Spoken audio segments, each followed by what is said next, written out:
मुस्लिम देश ने मनाया जन्माष्टमी की धूम। देश में मच गया हड़कंप, हिल गई पूरी दुनिया। श्री कृष्ण जन्माष्टमी को लेकर तैयारियां आज जोरों पर हैं, लेकिन जन्म उत्सव मनाने की तैयारी कहीं 6 तो कहीं 7 सितंबर के लिए हो रही है।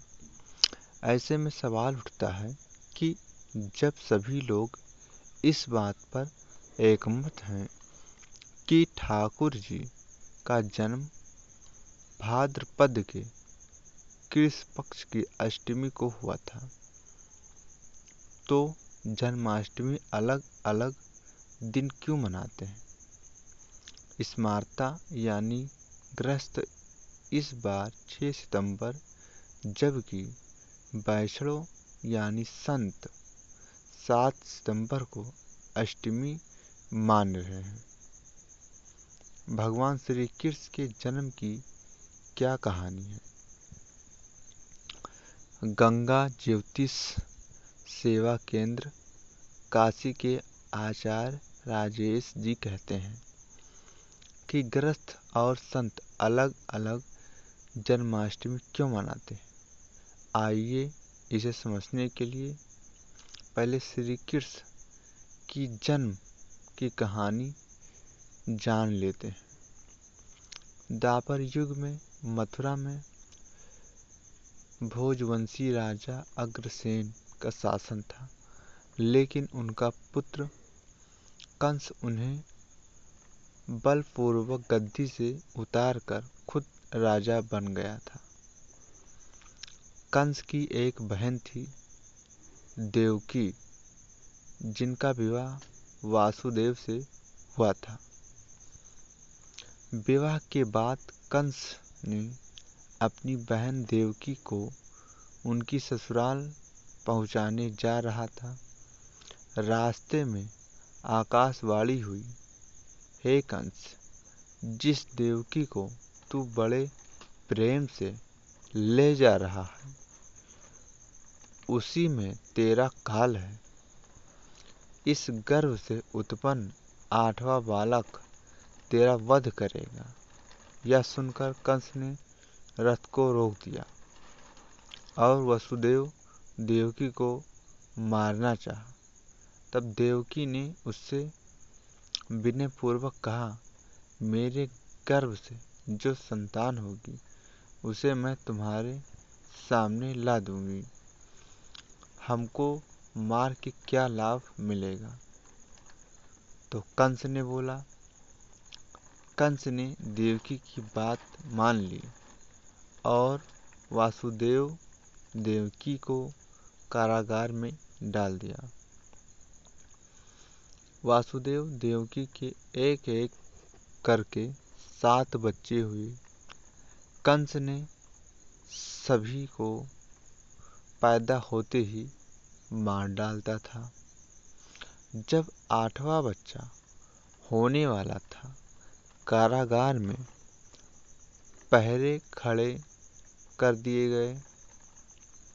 ठीक उसी समय गोकुल में नंद की पत्नी यशोदा को भी बच्चा होने वाला था। एक ही समय पर देवकी को पुत्र और यशोदा के गर्भ से एक कन्या का जन्म हुआ। वह कन्या कुछ और नहीं, सिर्फ माया थी। देवकी वासुदेव परेशान थे कि अब कंस आएगा और उनकी 8वीं संतान को भी मार डालेगा। लेकिन तभी जेल की कोठरी में अचानक प्रकाश फैल गया। वसुदेव देवकी के सामने शंख, चक्र, गदा और गदा धारण किए चतुर्भुज भगवान श्री कृष्ण प्रकट हुए। भगवान श्री कृष्ण ने कहा, तुम मुझे इसी समय अपने मित्र नंद के घर वृंदावन ले चलो और उनके वहाँ जो कन्या जन्मी है उसे लाकर कंस को सौंप दो। तुम चिंता मत करो, पहरेदार सो जाएंगे, कारागार ग्रह के फाटक खुल जाएंगे और उनफती यमुना तुमको पार करने के लिए रास्ता देगी। अपने 8वें पुत्र के रूप में स्वयं भगवान श्री कृष्ण को देख दोनों बहुत प्रसन्न हुए। तुरंत ही वसुदेव ने नवजात शिशु को सूप में रखा और कारागार गृह से निकल पड़े। या यमुना को पार कर नंद जी के घर पहुँचे।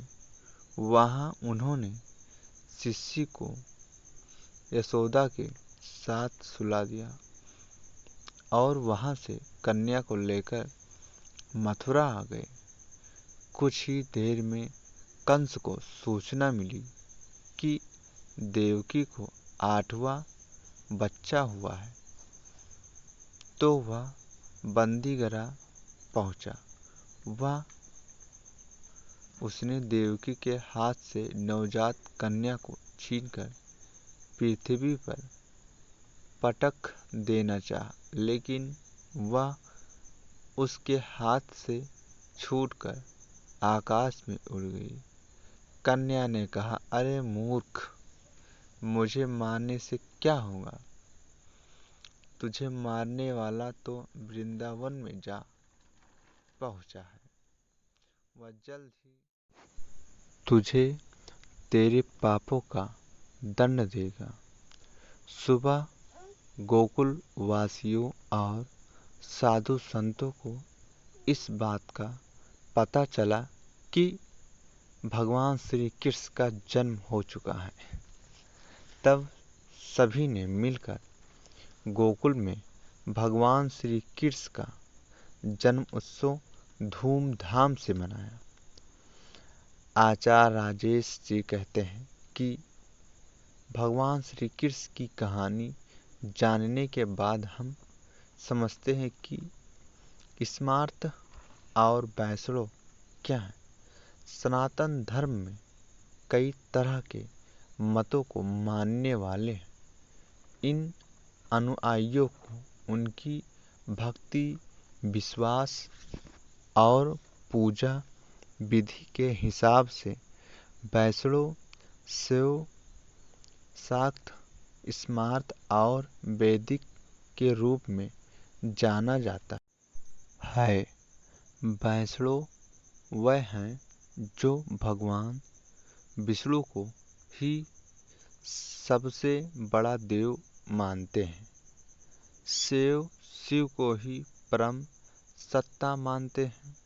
वहीं शक्त देवी को परम शक्ति मानते हैं। स्मार्त वह हैं जो परमेश्वर के विभिन्न रूपों को एक ही समान मानते हैं और सभी देवी देवताओं की समान रूप से पूजा करते हैं।